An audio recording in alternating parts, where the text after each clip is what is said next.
How are things going with the club right now?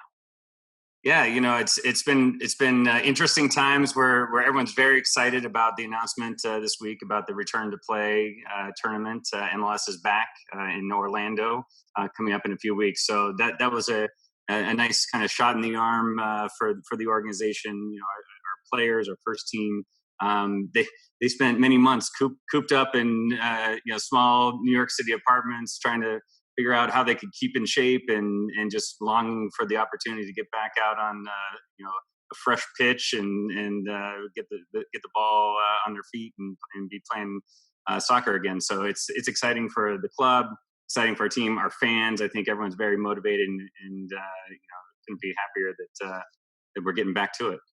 Yeah, you were one of the first clubs, the first organizations to actually get in and do some workouts as far as team workouts. How would you characterize those? Yeah, well, at the beginning, it's kind of a little bit strange because these guys, they're the beginning of the workouts are only individual and with social distancing and very, very strict safety protocols. So when we got back out there finally for the first time, these guys are showing up in the parking lot and parking 10 feet away from each other and walking in with masks and sanitizing and then going into one corner of one of the fields. And they each had their own quadrants on a field, and they couldn't, come anywhere close to any other player. But still, even with that, smiles on their faces, excited to be out there. Couldn't wait to get to it. After a little while, maybe 2 weeks or so of individual training, we now graduated into small group training, which we have maybe 4 or 5 guys together at a time. Still no contact, still social distancing, but they can. Get a little bit closer to each other, work on some drills, and it's getting closer to closer to normal, I guess. I would say we're hoping that we'll be able to get to a full team training here, in the very near future. Well, what we're about to get into is, I guess, something that kind of has a bit of a World Cup format to it. Do you think that familiar format to Americans will help bring in some new fans? Yeah, I think so, and I think another thing that's going to help us is we're the first American sport that's going to be back playing. So we're back July 8th. Right now, the NBA is announced at July 30th. I think NHL is August 1st. Major League Baseball is still trying to figure it out. So for us, it's a great opportunity to kind of get back and have be the only sport for at least a few weeks, and people out there, fans are starved for sports content. I mean, people are watching, poker and cornhole and every other kind of crazy, sport you could think about. Are you kidding me? They're watching sumo. They're watching sumo, and they're watching guys play tiddlywinks and ping pong. That's exactly right, and they're getting ratings, because people want to watch competition. They want to watch sports. It's starting to come back. People are getting soccer, so I think that MLS is also going to benefit from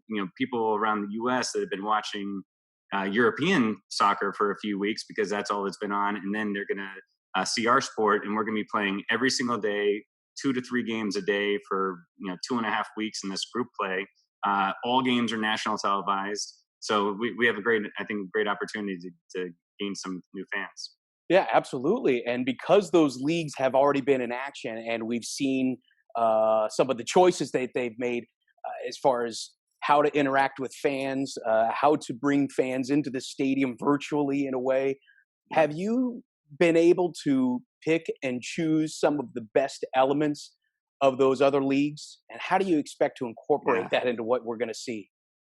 Yeah, good question. I think, first, we wish we were playing games right off the bat at our home in Yankee Stadium with fans, and we miss our fans and the experience and the passion that they bring in this tournament format, and maybe even kind of on the other side of the tournament when the league hopes to continue in home markets. This is an opportunity for you, as you've said, to try to reach out to new fans.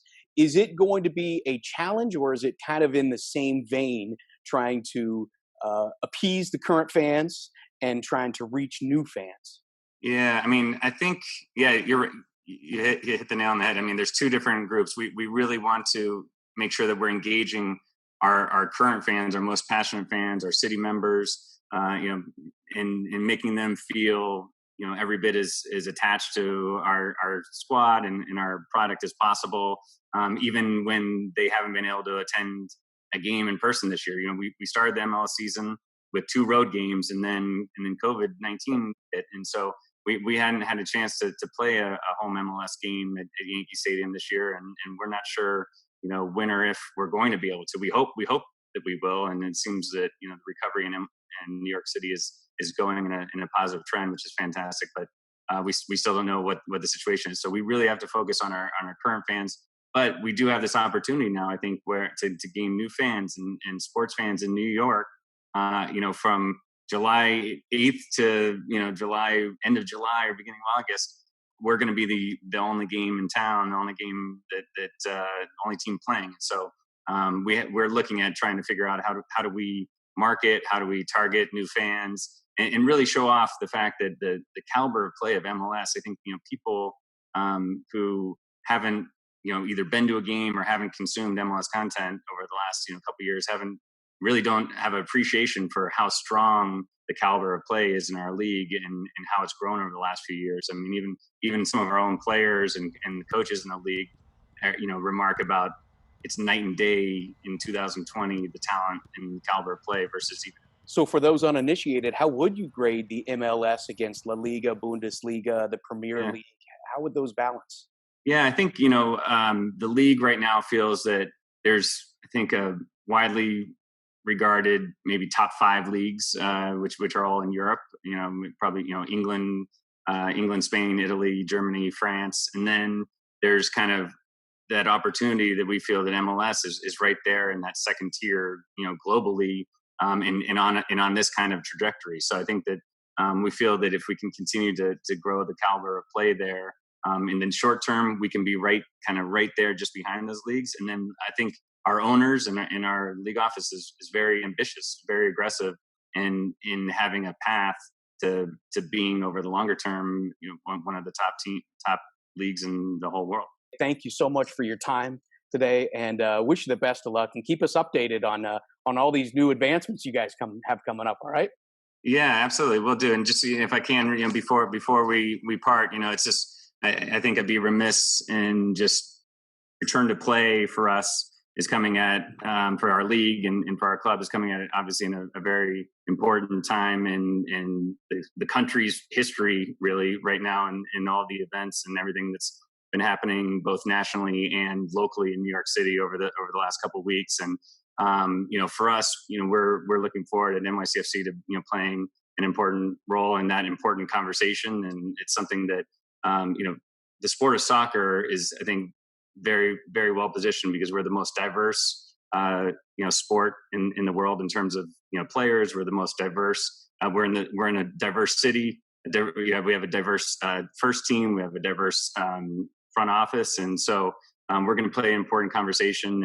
And for us, it's just it's important to acknowledge kind of where we stand on Black Lives Matter. We believe in Black Lives Matter, and we really are focused on driving that conversation forward, and celebrating diversity and denouncing racism and really focusing on social justice and equality going forward. Do you feel you have more of a responsibility to make a statement on the field about that?